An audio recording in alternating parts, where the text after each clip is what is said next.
Hey guys, welcome to today's reading lesson.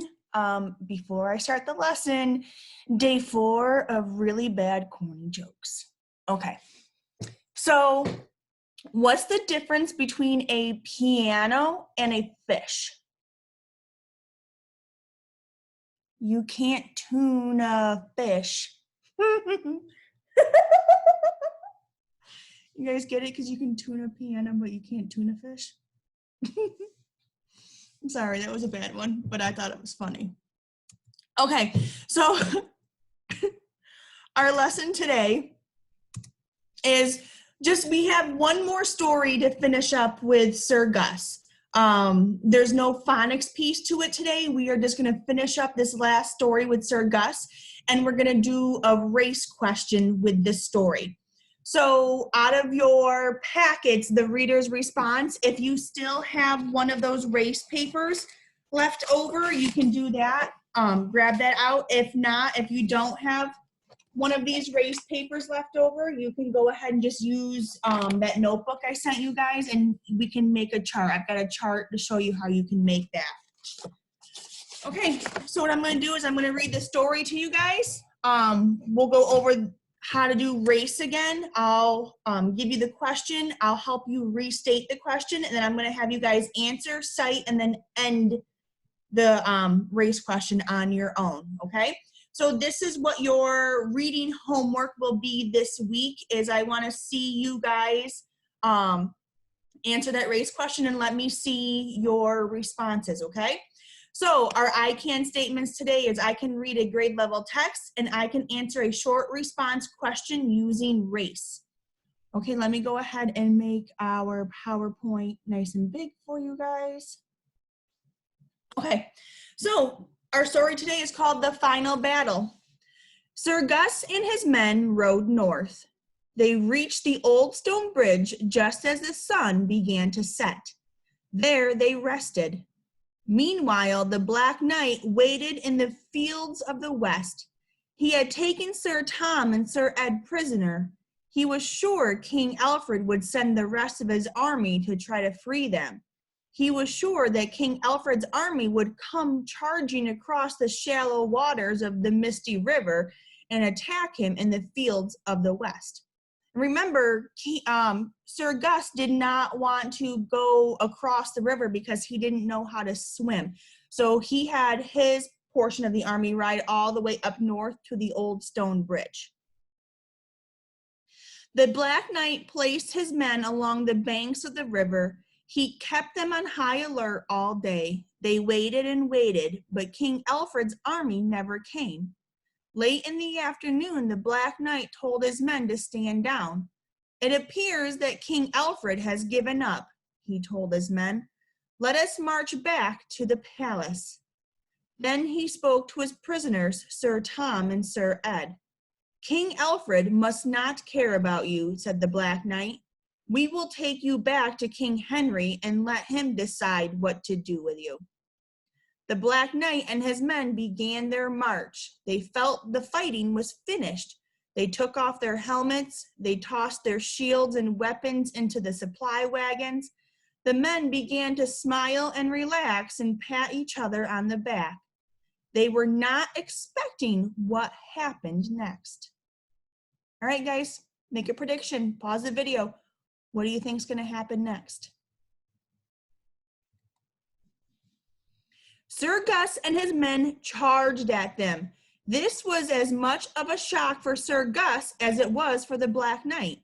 Sir Gus had not expected to find King Henry's army quite so easily. He had not expected his men to charge into battle on their own, but that was what they did. When Sir Gus saw that his men were charging, he shouted, "Charge!" and rode after them. The Black Knight and his men were not expecting an attack, and they were not prepared. They tried to fight as best as they could. Some of them were able to grab spears, others used sticks and stones. However, it soon became clear that it was no use. The Black Knight's men panicked and ran. King Alfred's army cheered as they chased the retreating men, and retreating means to run away. When the battle was won, the men cried, King Alfred is the greatest king, and Sir Gus is the bravest knight of all. They grabbed Sir Gus and tossed him high in the air, shouting, Hooray for Sir Gus! Hooray for Sir Gus! All right, that's the end of that story. So here is your question today. Which army won the final battle, and how do you know this? So I have a poster right here of what we do with R.A.C.E. Remember, the first part with R.A.C.E, the R stands for restate the question. So you take the question and you turn it into a statement. You take off those question words and you use the leftover parts at the beginning of your answer. The A means that you actually need to answer the question. C means you need to cite evidence, which means you need to kind of play the video back a little bit, go to the story and find evidence from the text that shows which army won the battle. Now down below here, they have sentence starters for you. They say, according to the text, or the author says, or I know blank because, or for example. Those are sentence starters. That is how you are going to start. You're going to pick one of those, and that's how you're going to start the sentence for your cite piece of your race. The restate and the answer are going to be one sentence altogether. The cite will be the second sentence. And this is how you're going to start it. You're going to start it with one of these, and then you're going to go back in the story and find the evidence that shows which army won the final battle. Then E means to explain your reasoning, or what, I like to say, and what Miss Buckley likes to say in 3rd grade is just kind of end your thought. Explain why this text evidence clearly supports your answer. So again, they have sentence starters. So the E will be your 3rd sentence. This shows that, or this evidence tells us, or this is why, this means, this proves, or it is clear. And then basically you're just going to restate your answer.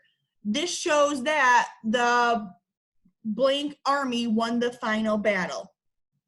That's as simple as it is. So grab out your erase paper. If you do not have erase paper, you can grab a blank piece of paper from your notebook or wherever, or if you just have a blank piece of paper. And then I wrote the question up top in red here. Write your question at the top of your paper so you see it. And then what I did here was I helped you guys restate this question. Whoops, let's go back. I helped you guys restate the question. So the question was, which army won the final battle, and how do you know this? Now the how do you know this part of that question is where you're going to answer it using that cite. So you don't actually need to restate that second question. The how do you know this, you're going to prove that when you cite the evidence from the text. So here is how you're going to restate that question. I'm going to take off the word which, and then I have army won the final battle. Now that doesn't really sound the best. So I'm going to put the army that won the final battle was. So I still have army, and then I added the words that, the, and that, but I still have army won the final battle in my restate right here. The army that won the final battle was.